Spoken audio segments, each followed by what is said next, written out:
오늘 주신 하나님의 말씀은 갈라디아서 1장 11절에서 24절까지의 말씀입니다. 한 절씩 교독하겠습니다. 형제들아, 내가 너희에게 알게 하노니 내가 전한 복음은 사람의 뜻을 따라 된 것이 아니니라.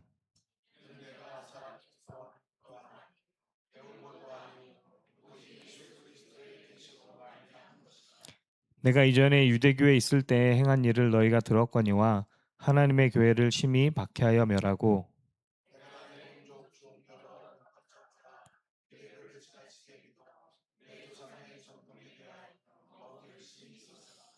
그러나 내 어머니의 태로부터 나를 택정하시고 그의 은혜로 나를 부르시니가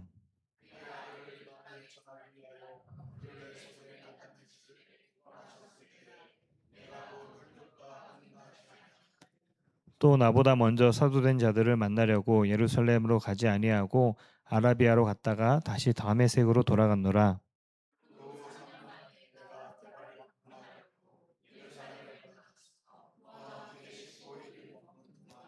주의 형제 야고보 외에 다른 사도들을 보지 못하였노라.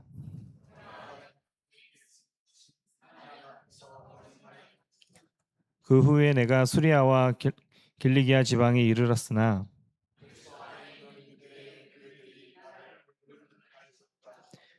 다만 우리를 박해하던 자가 전에 멸하던 그 믿음을 지금 전한다 함을 듣고 나로 말미암아 하나님께 영광을 돌리니라. 아멘. 하나님의 말씀입니다.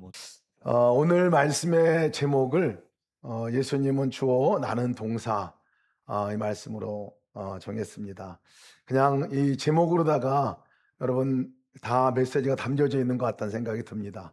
함께 말씀 가운데서 예수님이 우리 삶 가운데 주어가 되고 우리가 우리의 삶 가운데서 예수님과 따라 함께 순종하며 나가는 동사가 되는 삶이 되기를 축복합니다. 오늘 이 본문의 말씀은 우리 1장에 오직 예수 그리스도만으로 구원을 얻을 수 있다 하는 이 복음의 이야기, 다른 복음으로 율법과 할례나 이런 것으로는 구원을 얻을 수 있는 것이 아니다라고 바울이 강력하게 이 복음에 관한 부분들을 앞서 얘기하고 나서 곧 이어서 꽤 긴 분량으로다가 본인의 이야기를 하는 것으로 나옵니다. 이전에 내가 어떻고 어떤 열심이 있었고 유대교에 얼마나 있었고 어떻게 예수님을 만났고 또 그 이후로 내가 어떻게 갔고 누굴 만났고 쭉 얘기를 하는 이 내용이 그 이유가 있습니다. 바울 사도가 이렇게 얘기하는 이유가 갈라디아서 우리가 알다시피 이 갈라디아 교회 안에 이제 다른 복음 율법으로 또 할례를 받아야 구원을 받을 수 있다. 예수 그리스도만으로 안 된다 하는 것들을 전하는 거짓 교사들이 들어왔습니다. 근데 그들이 전하면서 이 바울이 전한 복음, 처음에 전했던 그 복음이 잘못됐다라고 얘기를 하는 그 얘기죠. 그러면서 바울을 계속 공격하는 이야기를 했습니다. 바울 사도는 사도도 아니다. 12제자도 아닌데 사도가 될 수 없다. 바울 사도도 예루살렘에서 배워온 거 아니겠느냐. 우리도 예루살렘에서 왔는데 우리가 말하는 것들을 들어달라 얘기하면서 예수님 외에 율법으로다가 구원을 얻는 할례를 받아야 한다는 것에 대해서 강력하게 얘기를 했습니다. 그래서 바울 사도가 여기에 대해서 변론하기 위한 말씀이기도 합니다. 1절 말씀에도 보면 바울 사도가 그랬어요. 내가 사도가 된 것 사람에게서 난 것이 아닙니다. 그리고 사람들로 말미암은 것도 아닙니다. 예루살렘에 있는 사도들이 나를 임명해 준 것도 아닙니다. 또 나 스스로 나온 것도 아니고 어떤 누가 나를 임명해서 이 사도가 된 게 아니라 오직 예수 그리스도 그분이 나를 사도로 삼아주신 겁니다. 그리고 예수 그리스도를 죽은 자 가운데 살려주신 하나님 아버지가 나를 불러주신 거예요. 그분이 불러주신 거예요 라고 얘기를 합니다. 사도권에 대해서 사람이 아닌 하나님이 또 예수님이 직접 사도로 삼아주신 것에 대해서 바울이 지금 얘기하고 있는 거예요. 그 복음의 내용도 마찬가지입니다. 복음의 내용도 바울이 강력하게 얘기합니다. 이것은 사람에게서 받은 것도 아니다. 그리고 배운 것도 아니다. 오직 예수 그리스도의 계시로 말미암은 거다라고 말씀하고 있어요.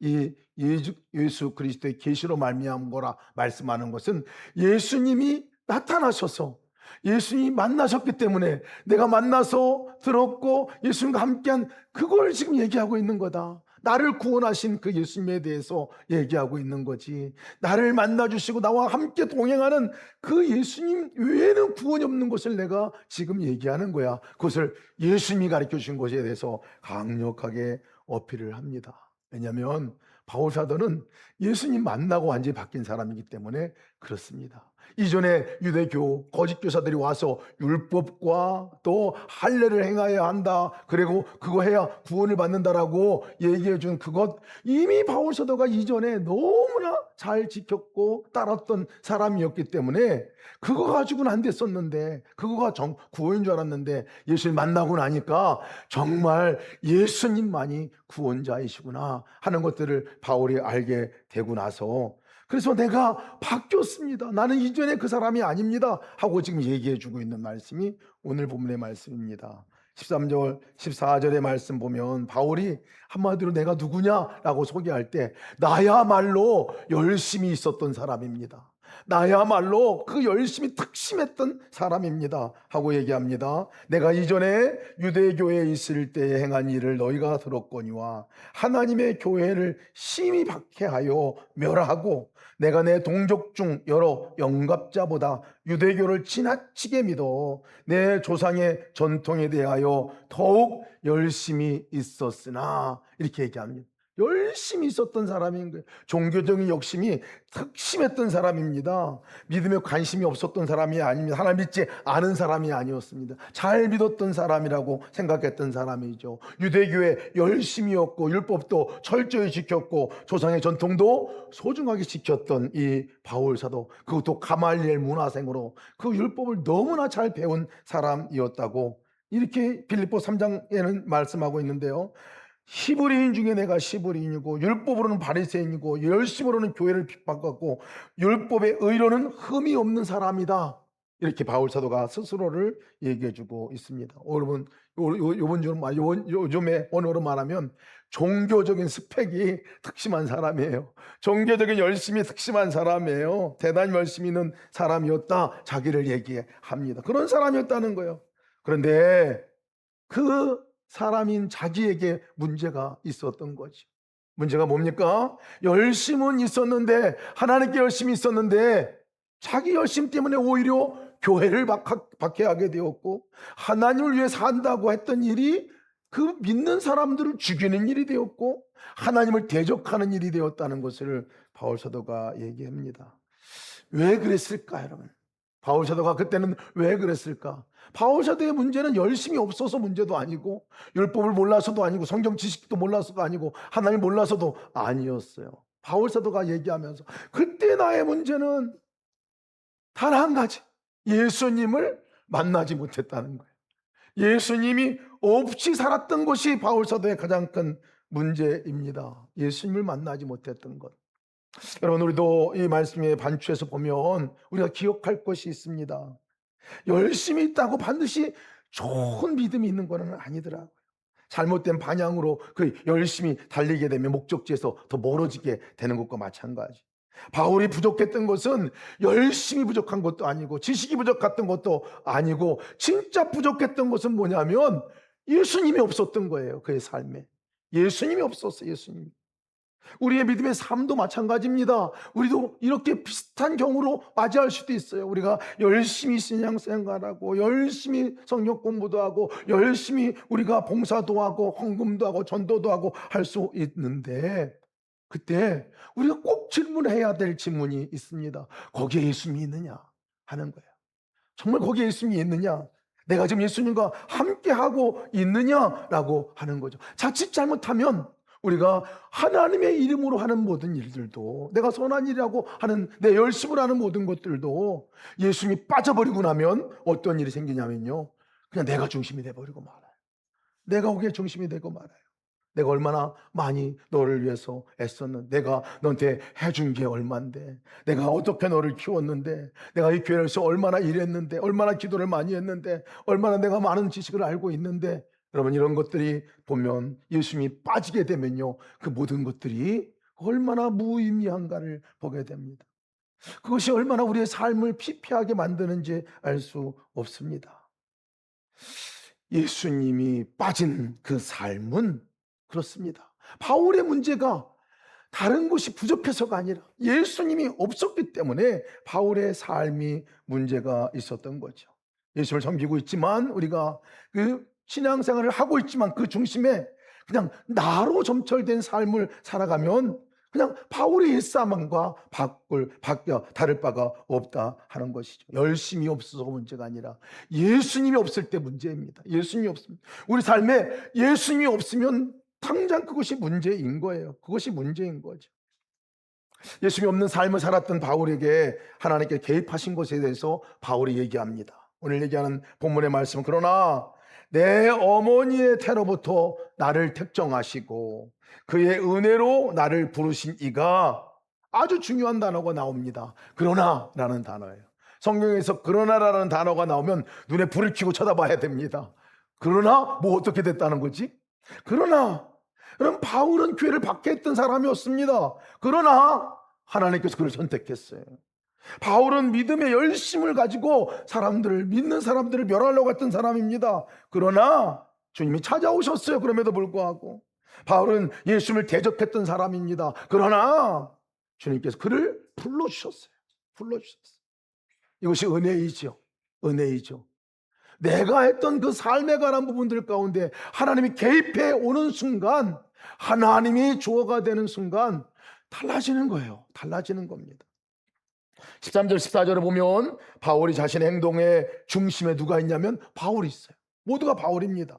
내가 유대교에 있었습니다. 내가 교회를 핍박했습니다. 내가 동년배보다 앞섰습니다. 내가 조상의 전통에 따라 열심이었습니다. 바울이 자기 중심의 삶으로 어떻게 살았는지, 자기 인생 가운데 내가 중심되어 살았던 삶에 대한 부분들을 얘기합니다. 그런데 15절에서 16절 넘어오면서 주어가 바뀝니다. 하나님께서 나를 택정해 주셨습니다. 하나님께서 은혜로 불어주셨습니다. 하나님께서 그의 아들을 나에게 나타내 주셨습니다. 지금 바울이 얘기하고 있는 것, 구원은 자기 스스로가 만들어낸 것이 아니라 어느 날 자기가 회개하고 잘못됐다고 돌아온 그것의 얘기를 하고 있는 것이 아닙니다. 이제부터 내가 예수님을 잘 믿어야지 결단하고 나온 이 바울의 얘기를 하는 것이 아니라 하나님이 주체가 되어서 하나님이 찾아오셨습니다. 알고 보니까 그분이 나를 모태로부터 나를 선택하여 주셨던 분입니다. 그리고 나를 불러주셨습니다. 그리고 하나님께서 예수 그리스도를 나에게 나타내 보여주셨습니다. 그리고 내가 예수님을 알아보고 눈으로 보고 그를 만나게 하게 하셨습니다. 그런 복음이죠. 복음입니다. 하나님께서 무슨 어떤 다른 것들을 그에게 준 것이 아니라 예수 그리스도를 허락해 준 것에 대해서 얘기해 주고 있습니다. 그래서 구원이라는 것은요, 믿음의 삶은 내가 하나님을 찾아갔다라는 얘기가 아니라 하나님이 나를 먼저 찾아오신 얘기지요. 내가 하나님을 붙든 이야기가 아니라 하나님이 나를 붙들어 주신 이야기입니다. 바울이 하나님을 대적하고 있을 때에도요, 하나님께서는 바울을 포기하지 않고 기다리고 찾아가시고 만나주신 이 이야기. 내 어머니로부터 나를 택정하시고 자기가 알지 못했던 때부터 하나님이 그를 택정하여 불러주신 것에 대해서 바울은 인식하고 있는 거죠. 여러분, 바울이 예수님 믿었으면 예수님 못 믿을 사람 아무도 없다는 얘기예요. 그렇게 예수 믿는 사람을 박해하고 잡아다 가두고 죽이고 이런 일들을 한 사람이 바울이잖아요. 그 바울이 예수님 믿었으면 그러면 못 믿을 사람이 이 땅에 아무도 없는 것이죠. 우리도 마찬가지 아닙니까? 우리 인생에도 우리가 돌아보면 예수를 믿게 된 것 단순히 우연이 아닙니다. 누군가의 전도를 받고 온 것도, 어느 날 교회에 나오게 된 것도, 말씀을 듣다가 마음이 열린 것도, 모든 것이 돌아보면 하나님이 나를 선택하셔서 나를 불러주시고 나를 이 자리까지 오게 하시고 나를 구원하시고 나의 삶 가운데 함께 동행하시는 이 모든 것이 은혜구나 라고 우리가 깨닫게 됩니다. 내 인생을 구원의 길로 인도하는 그 주체는 하나님이신 것을 우리가 바라보게 됩니다. 오늘 말씀 안에 16절 말씀에 이렇게 표현합니다. 그의 아들을 이방에 전하기 위하여 그를 내 속에 나타내기를 기뻐하셨을 때에 하나님께서 그 아들 예수 그리스도를 바울 사도에게 나타내기를 기뻐하셨다. 바울이 이렇게 고백합니다. 하나님이 하신 것 가운데 가장 위대한 일이 뭘까? 하나님께서 우리에게 베푸신 가장 위대한 그 은혜가 뭘까? 하나님을, 예수님을 나타내 보여주신 거예요. 예수님을 우리에게 보여주신 거예요. 예수님을, 그의 아들을 이 바울 사도 마음 안에 그냥 보여주신 거예요. 보여주셨다는 그냥 갖다 옮겨 놔주셨다, 이런 표현과 같습니다.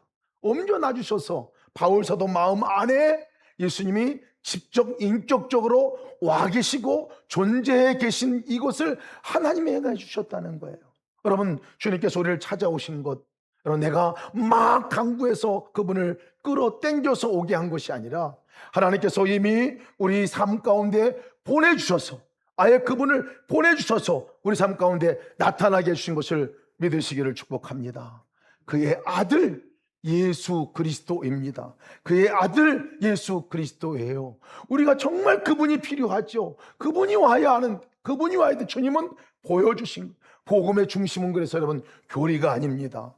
복음의 중심은 한 인격자이신 한 분 예수 그리스도, 그분이 우리 가운데 오신 거죠. 그래서 바울에게 필요했던 것이요, 더 많은 성경 지식이 필요한 것도 아니었어요. 더 많은 열심이 필요한 것도 아니었어요. 바울에게 필요했던 것은 오직 한 분, 예수 그리스도를 필요로 했던 거죠. 그리고 예수 그리스도를 보는 것, 이것이 바울이 필요했던 것이에요. 14절 16절 말씀 보면 예수 그리스도를 우리에게 나타냈다라고 표현하는 이 표현이 아포칼립스라고 얘기합니다. 아포칼립스, 감추어졌던 것들을 드러내다, 덮개를 벗겨 보이게 하다, 이 뜻이거든요.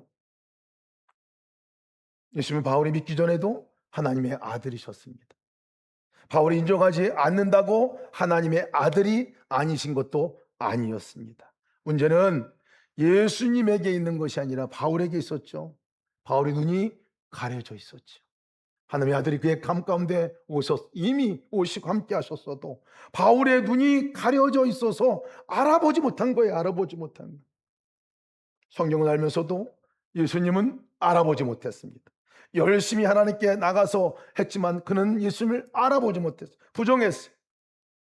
하나님께서 그의 아들 예수 그리스도를 그에게 보내주셨어. 마음에 아주 나타나게 하셨어. 알아보게 하신 거죠. 알아보게 하신. 예수님이 네가 핍박하는 그가 바로 내가 그 예수다라고 말해요. 내가 바로 너의 구원자다라고 얘기하시고 나타나 주신 거죠. 여러분, 예수를 보는 순간 이 바울의 인생이 바뀌었습니다.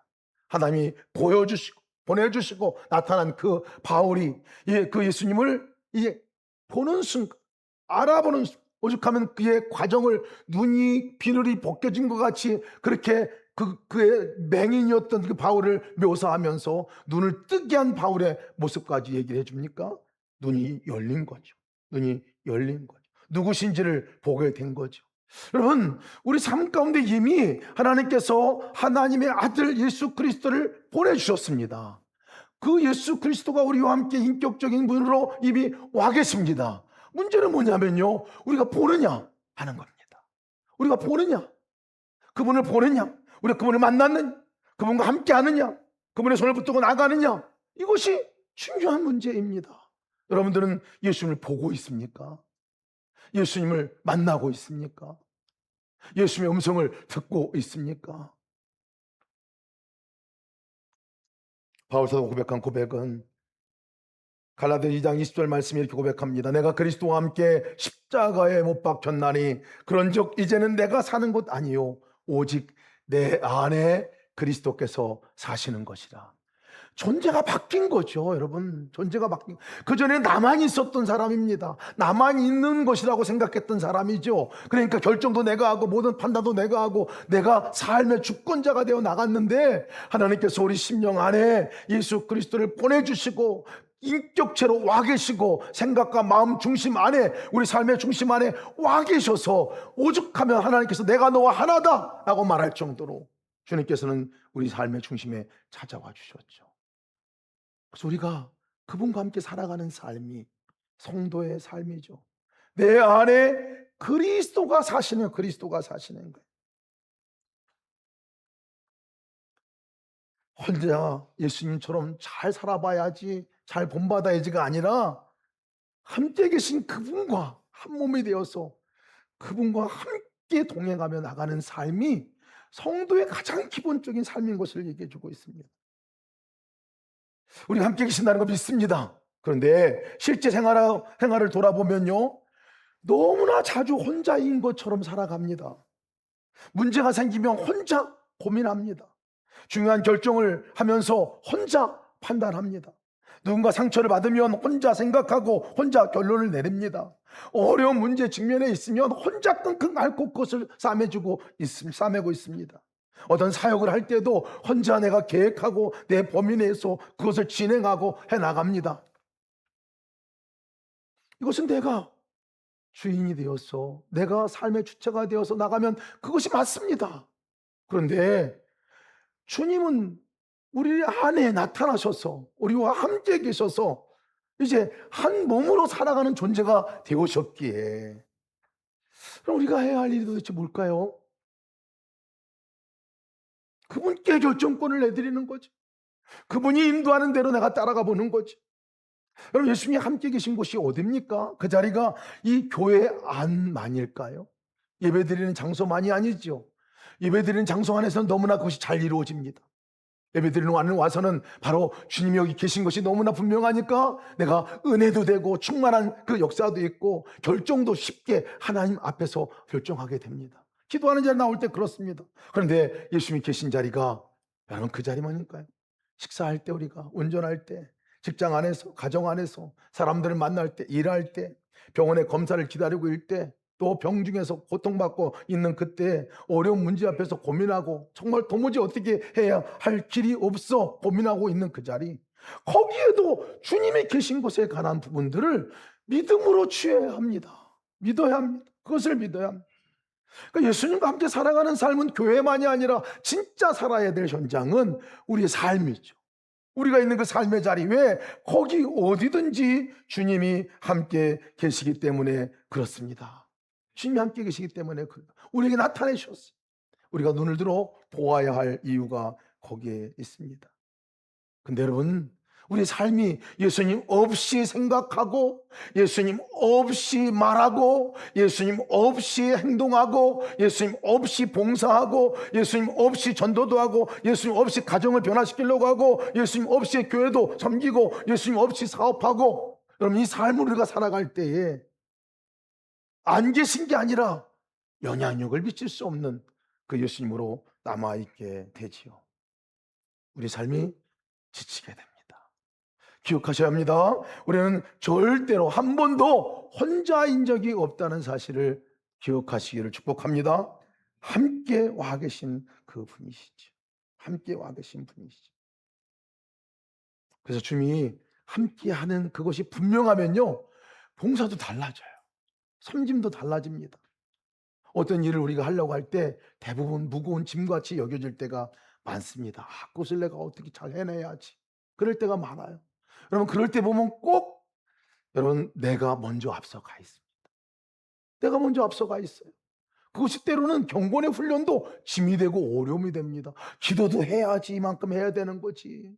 성경도 막 보는 의무감으로 이만큼 해야지 하고 내가 앞서서 생각하는 순간에 모든 것들이 이상하게 짐이 돼요. 근데 여러분, 주체를 바꿔야 합니다. 내 안에 계신 그 예수님이 함께 계신 것을 보고 예수님하고 대화하는 대화가 되면, 여러분, 기도는 짐이 아니라 기도는 주님과 함께 교통하고 데이트하고 나누고 대화하면서 함께 즐거워하는 시간이 되는 줄을 믿으시 바랍니다. 봉사도 마찬가지죠. 봉사하는 것이 시간을 내고 내 몸을 내고 다 해야 되는 건데 내 힘으로만 하겠는데, 그러면요 그 봉사는 그냥 거기서 끝나버리고 맙니다. 진짜 봉사는 주님이 내 안에 계시지. 주님 함께 있어. 주님의 기쁨이 되면 좋겠다. 이것이 주님 어떻게 하면 좋을까요? 주님과 함께하는 그 순간에 그 봉사는 그냥 아름다운 즐기는, 주님과 함께 노는 일이 되어지는 것이죠. 여러분, 이게 얼마나 중요한 사안인지 모릅니다. 16절 말씀을 다시 한번 보겠습니다. 16절 말씀에 그의 아들을 이방에 전하기 위하여 그를 내 속에 나타내시기를 기뻐하였을 때, 같이 한번 이걸 읽겠습니다. 시작.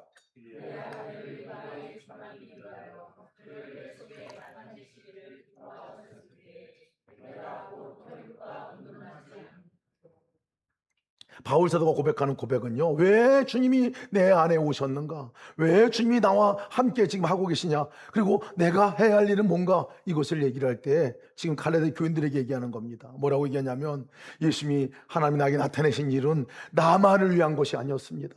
나만을 구원하고자 하는 것이 아니라 이방인들, 당신들 같은 이방인들, 그 모든 이방 사람들에게, 믿지 않는 사람들에게 주님의 이 하나님의 아들을 전하기 위해서 나에게 찾아오신 것입니다 라고 얘기를 하고 있어요. 소명이죠. 소명입니다.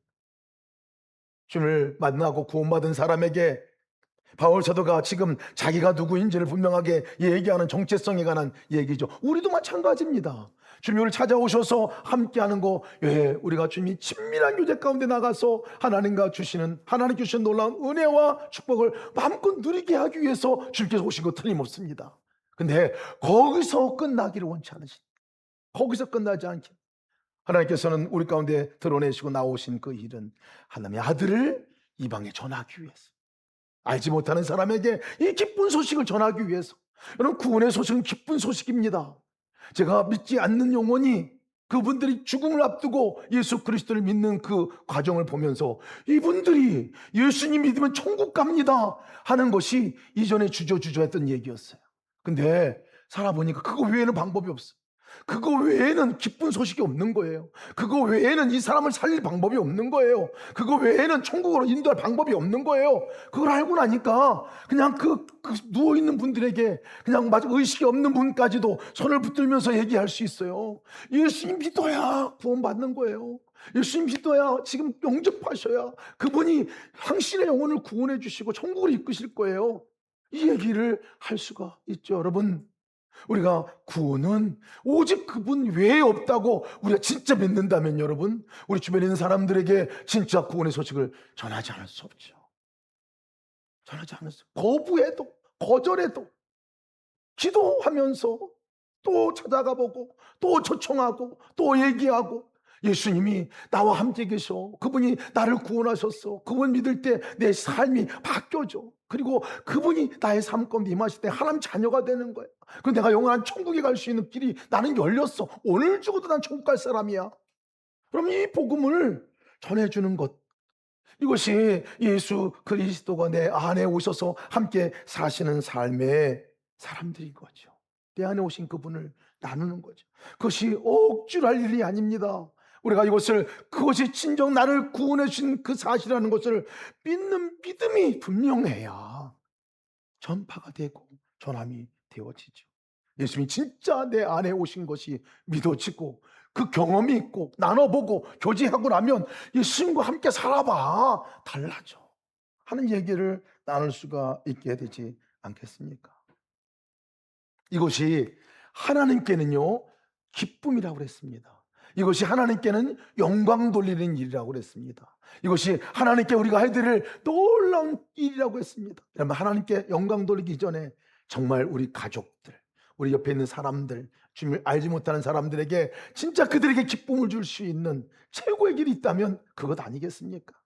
그러나 잘 알아보지 못합니다. 바울 사도와 같이 잘 깨닫지 못합니다. 그래서 얼마나 핍박도 하고, 얼마나 거절도 하고, 얼마나 모욕도 주고, 얼마나 그것을 우리가 다가가지도 못하게 만들고 그랬느냐. 여러분, 그러나 계속할 수 있는 이유는 네가 알지 못하니까 그렇지. 지금 아직 눈을 열지 못했으니까 그렇지. 바울 사도와 같이 아직까지 보지 못했으니까 그렇지. 보면 달라질 거야. 만나면 달라질 거야. 만나면 살아.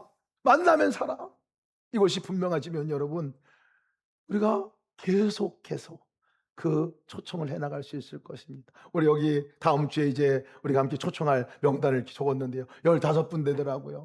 여러분 15분 중에서 몇 분이 오실지 몰라요.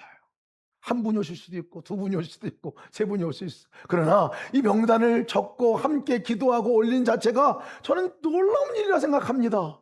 이미 이분들은 구원받은 분들이에요.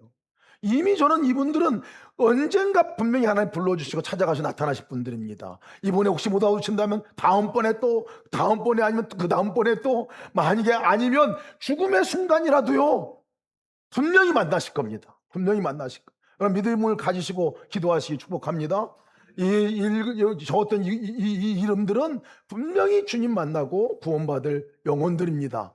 믿으시기를 축복합니다. 왜? 우리가 할 일이 아니기 때문에 주님이 하실 겁니다. 우리 해야 할 것은 뭐냐요? 우리는 그저 초청하는 것 뿐이에요. 우리는 그저 기도하는 것 뿐이에요. 그리고 기다리는 것 뿐이에요. 그것이 우리가 해야 할 일입니다. 제가 몇 년 전에 두바이에 미션 페스티벌이 열려졌습니다. 그 52개국의 이슬람 국가에서 선교하시는 선교사님들을 위한 페스티벌이었습니다. 그래서 거기 참석하면서 함께 은혜를 많이 누렸는데 제일 은혜를 누렸던 것이 개업에 설교할 때 그 목사님 설교 내용이었습니다. 그냥 아예 주제 자체가 제게 은혜가 됐습니다. 그 주제가 뭐였냐면 오늘 우리 설교 말씀의 주제입니다. 예수님은 주어, 나는 동사. 이 얘기 설교를 하시더라고요. 선교사님들한테. 그러면서 하신 얘기가 선교사님들에게 예수님이 주어입니다. 선교사님들이 주어가 아닙니다. 알아들으시겠죠? 선교사는 동사입니다. 동사. 예수님이 주체가 되고 예수님이 주관하시고 이끌어 가실 때 예수님이 이거 함께 하자고 얘기할 때 그것에 순종할 뿐이지, 그 말씀 하나에 순종하고 나가는 것 뿐이지 진짜 행하실 일은 주님이 하시는 겁니다. 주어가 바뀌어서는 안 됩니다. 이 얘기를 했어요. 주어가 바뀌어서는 안 됩니다. 여러분들이 주어가 되는 순간에 선교는 망합니다. 더 이상 그것은 선교가 아닙니다 라고 하는 얘기였습니다. 바울의 인생을 보니까요, 바울은 주어가 바뀐 사람이었습니다. 주어가 완전히 바뀌어진 사람이었어요. 오늘 이 바울의 이야기를 보면 바울이 자기가 내가 유대교에 열심히 있었고 내가 동년배보다도 앞섰고 내가 조동의 전통에 열심히 있었고 모두가 주어가 자기였습니다. 그런데 15절의 주어가 완전히 바뀌잖아요. 하나님께서 택정하셨고 하나님께서 은혜로 불러주셨고 하나님께서 그의 아들을 나타내 주셨고 바울의 인생 가운데 주어가 바뀌었어요. 하나님께서 내 안에, 예수님께서 내 안에 오셔서 나와 함께 사시고 예수님께서 앞서가시고 나는 그 뒤를 따르고. 바울의 고백입니다. 복음은요, 주어가 바뀌는 삶이 복음입니다. 우리가 예수를 믿는다고 하는 것은 그 자체가 뭐냐면 이제 나 혼자 살았던 그 삶에서 내 삶 안에 주체가, 주인, 주어가 되시는 그분이 내 삶에 오셔서 이제 그분이 나의 삶을 이끌어가고 나는 그분과 함께 따라가고 그분이 말씀하시는 말씀에 순종하고 나가는 삶을 살아가는 사람이 됐다는 것을 말하고 있습니다. 여러분, 예수님이 주어가 되시길 축복합니다. 여러분들이 동사가 되시기를 축복합니다. 이 주어의 자리에 내가 앉아서는 안 됩니다. 내가 주어가 되어서는 안 됩니다. 주님이 주어가 되는 삶으로 살아가시길 축복합니다. 그럼 여러분, 그냥 아무것도 하지 않는 거냐? 절대 그렇지 않습니다. 예수를 바라보고 예수님과 동행한다는 것, 의식한다는 것, 마치 어떤 분은 그냥 바라만 보고 있으면 끝 땡인 줄 아세요. 아니에요. 주님이 바라볼 때 우리와 교통하는 게 있습니다. 우리에게 말씀하는 게 있습니다. 우리에게 마음을 주는 게 있습니다. 주님이 여기는 긍휼히 여기는 그 마음이 우리에게 부어집니다. 주님의 사랑이 우리 가운데 부어집니다. 그리고 주님께서는 주님이 하시고자 하는 그 자리에 우리가 함께 가기를 원하시죠. 주님이 함께 하고자 하는 그 일에 나와 함께 하기를 원하시죠. 우리가 동사가 된다는 말은 그 말입니다. 우리가 움직이는 거죠. 우리가 삶 가운데 한 영혼을 구원할 때 하나님께서는 어떻게 하십니까? 주님께 그 영혼을 구원하시기 위해서 그 하나님의 마음을 우리에게도 주시고 하나님께서 그를 초청하는 초청의 자리에 우리를 불러주시고 함께 그를 기도하는 기도의 자리에 우리를 불러주시고 앞으로 믿음의 삶으로 이끌어가는 그 자리에 불러주셔서 우리가 순종하는 그 걸음걸음으로 하나님께서 함께 일하신다는 거예요. 그 역사의 자리에 마음껏 쓰임 받으시기를 주의 이름으로 축복합니다.